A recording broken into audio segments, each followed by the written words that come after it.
Que el Señor las continúe bendiciendo, mis estimados amigos, cafeteros, cafeteras, hermanos.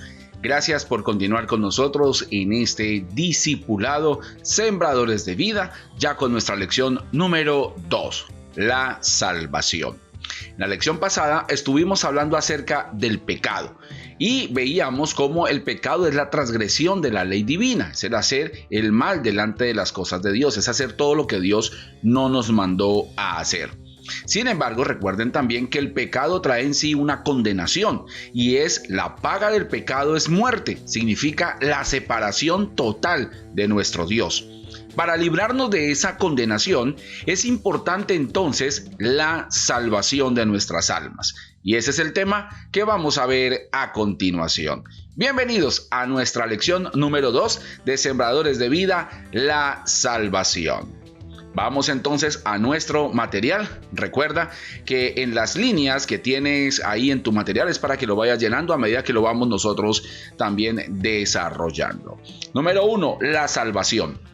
Es la obra hecha por Jesucristo por medio de la cual se muestra el amor de Dios a la humanidad. Básicamente, lo que Cristo hizo en la cruz al presentarse como nuestro sustituto era firmar la salvación de nuestras almas. Y qué bonito es entender esta palabra y esta porción. Veamos lo que dice la Biblia en Efesios capítulo 2, versículo 8 y 9 y Apocalipsis capítulo 3, versículo 20. Porque por gracia sois salvos por medio de la fe, y esto no de vosotros, pues es don de Dios, no por obras, para que nadie se gloríe. La salvación no es por obras, no es por lo que tú hagas o dejes de hacer. Se trata de creer. Por gracia, por misericordia, por bondad de Dios, recibimos este precioso regalo.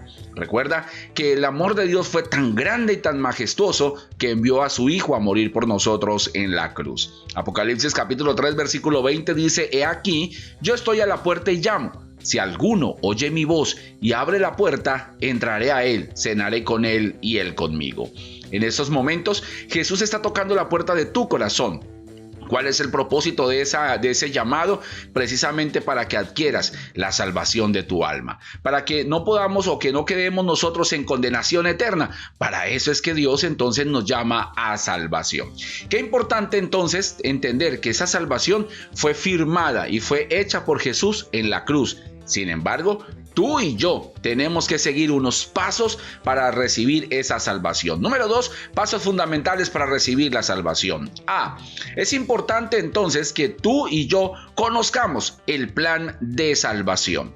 En el libro de Oseas, el capítulo 4, el versículo 6 dice la Biblia: Mi pueblo fue destruido porque le faltó conocimiento. Por cuanto desechaste el conocimiento, yo te echaré del sacerdocio. Y porque olvidaste la ley de tu Dios, también yo me olvidaré de tus hijos. Aquí lo que el Señor le está diciendo al pueblo de Israel es: aunque habían maestros, había quien les enseñara, la gente no quería aprender. Muy parecido a lo que nos pasa el día de hoy. Por eso es importante entonces conocer el plan de salvación. Significa en la Biblia agarrarse o adherirse, en este caso a Jesucristo, el único camino. En el Evangelio de Juan, el capítulo 14, el versículo 6, la Biblia dice: Jesús les dijo: Yo soy el camino y la verdad y la vida. Nadie viene al Padre sino por mí. ¿Qué significa eso? Que el único camino para acercarnos al Padre es a través de la obra redentora de Cristo en la cruz. Y es importante que tú y yo conozcamos este proceso. Y es precisamente adherirnos, acercarnos, unirnos, pegarnos a Jesucristo, quien murió en la cruz y pagó por nosotros esa terrible condena. Vamos entonces a continuar. B. Es importante también creer en el plan de salvación. En Romanos el capítulo 1, el versículo 16 y 17, la Biblia dice: Porque no me avergüenzo del evangelio, porque es poder de Dios para salvación a todo aquel que cree, al judío primeramente y también al griego. Porque en el evangelio la justicia de Dios se revela por fe y para fe, como está escrito: mas el justo por la fe vivirá. Aquí hay varias precisiones sobre este texto. El apóstol Pablo, que es el que escribe esta carta a los romanos, nos habla acerca de que él no se avergüenza del evangelio. La palabra evangelio significa buenas noticias. Cuando a ti te dan buenas noticias, te están dando un evangelio, digámoslo de esa manera para poderlo comprender. Entonces, las buenas noticias es de que aunque hay condenación para el hombre, sin embargo también hay salvación, hay redención a través del sacrificio de Jesús en la cruz. Y esta salvación es para todos, no solamente para los judíos, sino también para los griegos, es decir, para todos aquellos que no somos pueblo de Dios por llamado en el sentido de ser judíos o ser de Israel. Nosotros, la Biblia nos conoce como el pueblo gentil. Así que no debemos por qué avergonzarnos de ese precioso evangelio. Es importante tener en cuenta que el evangelio es anunciado precisamente para salvación a todo el que cree en el Señor Jesucristo. El evangelio es anunciado, esas buenas noticias son anunciadas, pero no es para todo el mundo. Hay que hacer un paso importante. El hombre tiene que hacer un paso fundamental y es creer en lo que el Señor Jesucristo ha hecho. C. Confesar el plan de salvación. No basta simplemente con conocer o con creer. Tenemos que confesar, es decir, en nuestros labios debe haber una confesión, pero más que con nuestros labios, con nuestras acciones se tiene que notar la salvación de Dios. En Romanos, el capítulo 10, el versículo 9 al 10 dice la Biblia, que si confesares con tu boca que Jesús es el Señor, y creyeres en tu corazón que Dios le levantó de los muertos, serás salvo. Porque con el corazón se cree para justicia, pero con la boca se confiesa para salvación.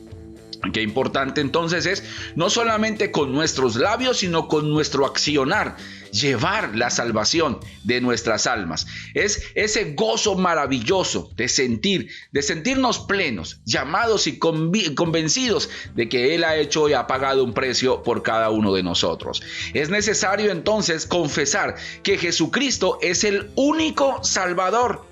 Es el único Salvador y es la única forma de llegar a Dios. Primera Timoteo capítulo 2 versículo 5 dice, porque hay un solo Dios y un solo mediador entre Dios y los hombres, Jesucristo hombre.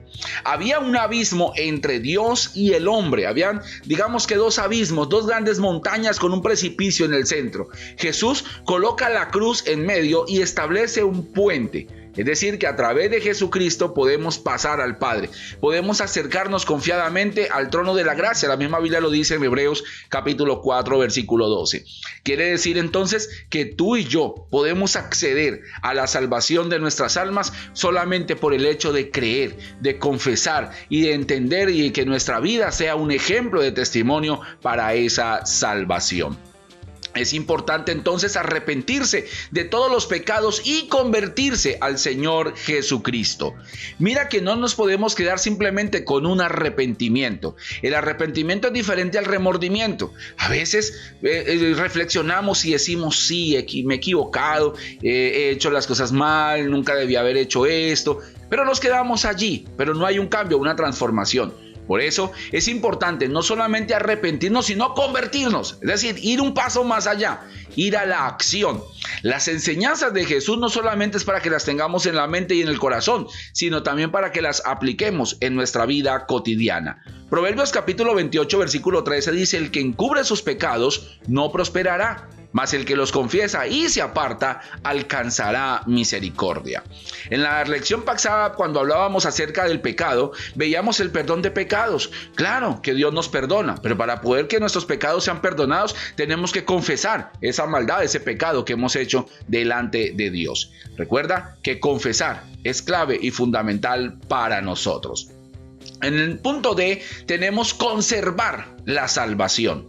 En Hebreos capítulo 2 versículo 1 al 3 la Biblia nos dice, por tanto, es necesario que con más diligencia atendamos a las cosas que hemos oído, no sea que nos deslicemos. Porque si la palabra dicha por medio de los ángeles fue firme y toda transgresión y desobediencia recibió justa retribución, ¿cómo escaparemos nosotros si descuidamos una salvación tan grande? La cual, habiendo sido anunciada primeramente por el Señor, nos fue confirmada por los que oyeron. No podemos descuidar nuestra salvación, es importante conservar, cuidar. Es necesario que el hombre entonces conserve y guarde lo que ha recibido. ¿Qué hemos recibido? Ese maravilloso don de la salvación de nuestras almas. Debemos conservarlo, debemos guardarlo, cuidarlo, protegerlo. Nuestra salvación debe protegerse, cuidarse, porque Dios ya pagó su precio, ya hizo su parte. pero a ti y a mí nos corresponde hacer la nuestra. En Hebreos, el capítulo 16, el capítulo 10, versículo 26 y 27, dice la Biblia: porque si pecaremos voluntariamente después de haber recibido el conocimiento de la verdad, ya no queda más sacrificio por los pecados, sino una horrenda expectación de juicio y de hervor de fuego que ha de devorar a los adversarios. ¿Qué está diciendo este texto? Que es bastante temible, por cierto. Pues que si nosotros pecamos y no confesamos nuestros pecados, pues solamente nos queda la condenación del pecado, que es la condenación de nuestras almas. Para eso, recuerda, murió Jesús en la cruz, para darnos a nosotros ese perdón, para darnos a nosotros ese acercamiento y esa capacidad de poder venir a su presencia. Tercero, resultados de la salvación. Bueno, vamos a ver qué pasa cuando nosotros aceptamos, creemos, confesamos, cuando conocemos, creemos, confesamos y conservamos nuestra salvación. ¿Qué sucede en nosotros? Viene algo precioso: el perdón. Toda persona que se arrepiente y acepta al Señor Jesucristo recibe perdón. Veamos qué dice Hechos 10:43. De este dan testimonio todos los profetas, que todos los que en él creyeren recibirán perdón de pecados por su nombre. Mira qué bonito esto. Recibimos el perdón de pecados. Y esto es un acto de fe. No se trata de, insisto, de hacer o no hacer.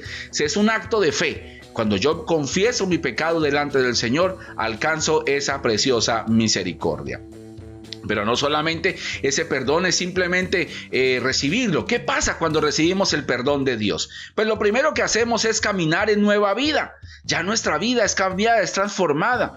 No es por nuestros méritos, no es por nuestras acciones o capacidades. Es porque Dios ha empezado una obra en nosotros y de esa manera es que tú y yo podemos acercarnos a la salvación. Romanos capítulo 6, versículo 4 dice: porque somos sepultados juntamente con Él para muerte por el bautismo, a fin de que como Cristo resucitó de los muertos por la gloria del Padre, así también nosotros andemos en nueva vida.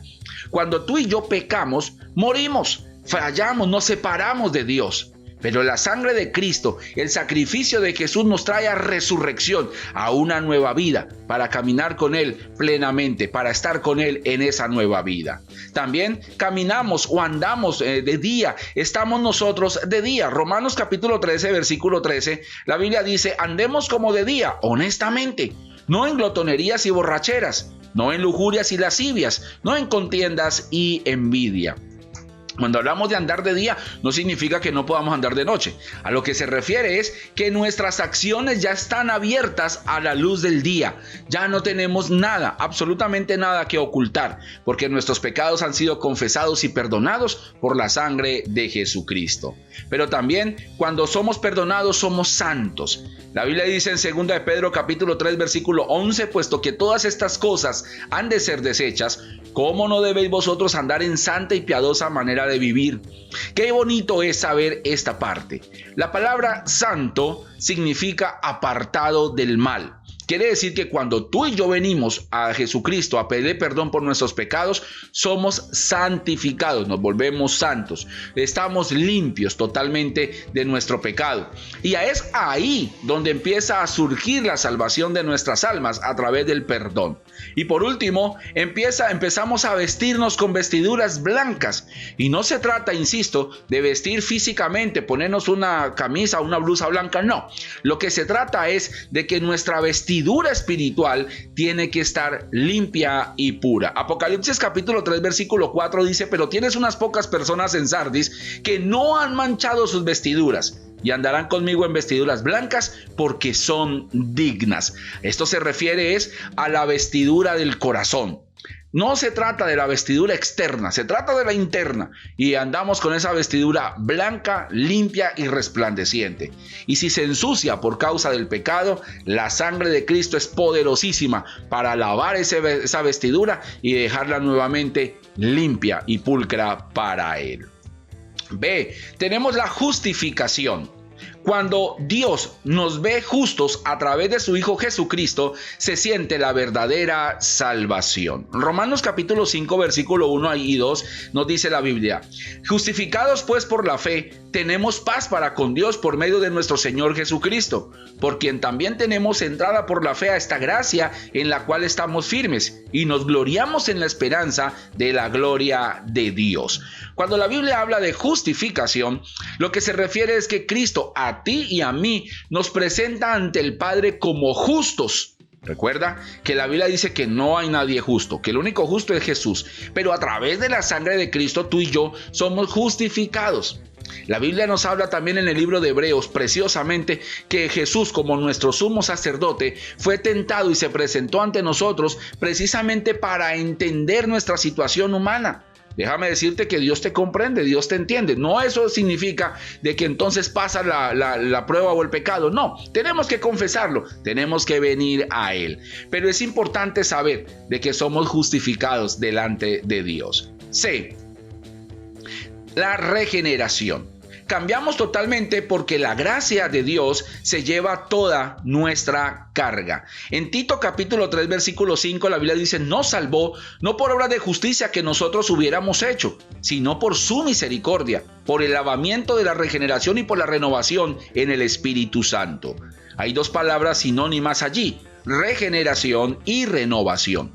Significa volver a ser. Volver a hacer, volver a nacer, y es reestructurar, como decimos también nosotros, que podemos tenerlo en cuenta. Por eso es que cuando tú y yo venimos a la salvación de nuestras almas, podemos nosotros venir a la presencia del Señor, y como lo dice 2 Corintios 5:17, de modo que si alguno está en Cristo, nueva criatura es. Las cosas viejas pasaron y todas son hechas nuevas. Cuando venimos y aceptamos la salvación de nuestro Señor, nuestras cosas viejas pasaron. Que eras malo, perverso, terrible, sí, eso quedó atrás. Ya fue perdonado por Cristo en la cruz y ahora estamos en una nueva vida. Hemos sido regenerados, es decir, somos unas nuevas criaturas, unas nuevas personas. Es importante entender entonces que la regeneración es clave y fundamental dentro de la salvación de nuestras almas. Y tenemos nosotros algo precioso que se llama adopción. Recibimos el derecho de ser hijos de Dios y herederos de su promesa, por su gracia soberana, no por nuestras obras. En Juan capítulo 1 versículo 9 al 13 dice: aquella luz verdadera que alumbra a todo hombre venía a este mundo. En el mundo estaba y el mundo por él fue hecho, pero el mundo no le conoció.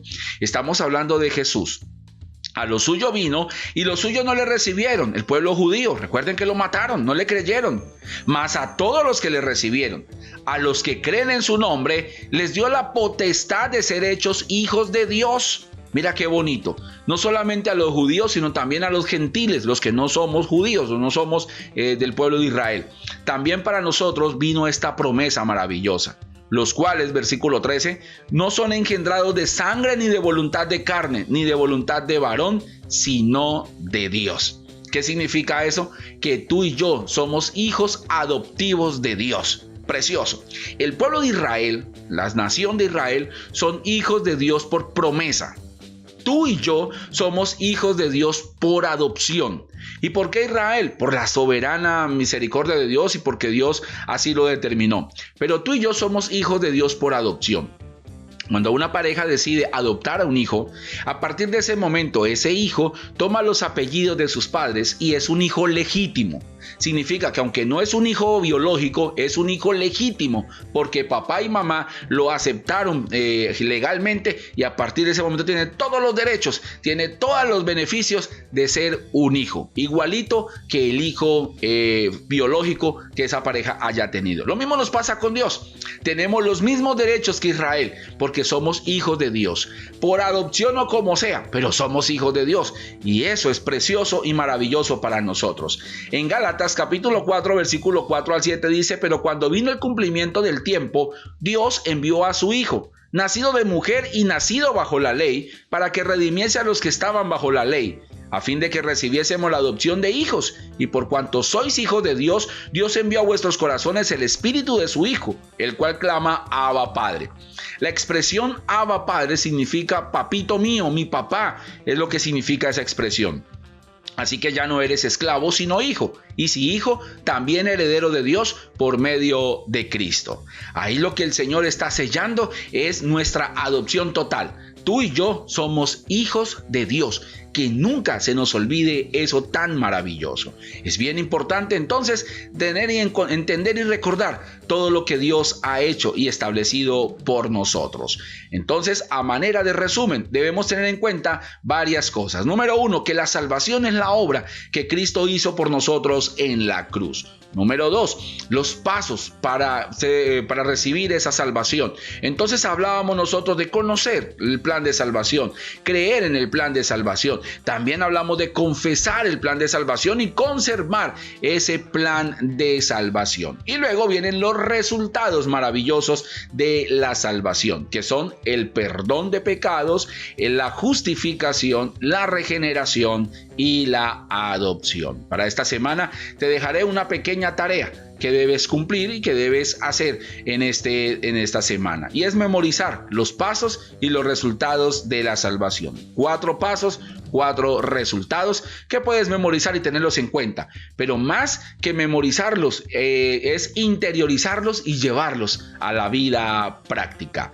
La próxima semana tendremos un tema precioso que se llama la oración, nuestra lección número 3. A todos ustedes, que la bendición, la paz y la bondad de nuestro Señor Jesucristo, que ha traído perdón de pecados y salvación a nuestras almas, los bendiga grande, poderosa y maravillosamente. Un abrazo para todos. Bendiciones.